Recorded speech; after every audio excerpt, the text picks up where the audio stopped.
اللہ کا شکر ادا کرو، یہ نہ سوچو کہ اللہ تمہاری دعا کو فوراً قبول کیوں نہیں کرتا، بلکہ یہ شکر کرو وہ تمہارے گناہوں کی سزا فوراً نہیں دیتا۔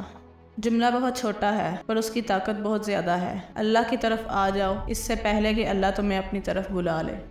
میں اداس ہو سکتا ہوں، دکھی ہو سکتا ہوں، رنجیدہ ہو سکتا ہوں، مگر مایوس کبھی نہیں ہو سکتا، کیونکہ میرے رب کی رحمتوں کی کوئی حد نہیں۔ اللہ کو وہ انسان بہت پسند ہے جو اپنی جوانی اللہ کی عبادت میں گزارتا ہے۔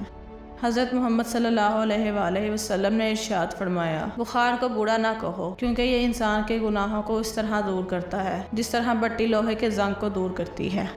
نبی کریم صلی اللہ علیہ وآلہ وسلم نے فرمایا، دو نعمتیں ایسی ہیں جن کے بارے میں بہت سے لوگ لاپرواہی برتتے ہیں، ایک صحت، دوسری فراغت۔ جب تمہیں خوشیاں ملنے لگیں تو تین چیزیں کبھی مت بھولنا، اللہ کو، اللہ کی مخلوق کو اور اپنی اوقات کو۔ دنیا کی محبت سے اللہ نہیں ملتا، لیکن اللہ کی محبت سے دنیا اور جنت دونوں مل جاتی ہے۔ ناکامی کا منہ انسان کو اس وقت دیکھنا پڑتا ہے جب ہم کامیابی کے حصول کے لیے اپنے اللہ کے اصول توڑ دیتے ہیں۔ رحیم کی رحمت کا طلبگار ہوں میں، بڑا کریم ہے وہ جس کا گناہگار ہوں میں۔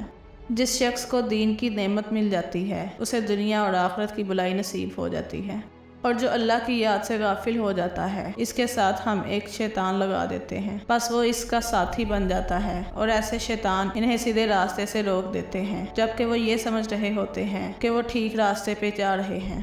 توبہ کی امید پر ہو چکے بہت گناہ، یا رب مہلت تو مل رہی ہے، توفیق بھی عطا کر۔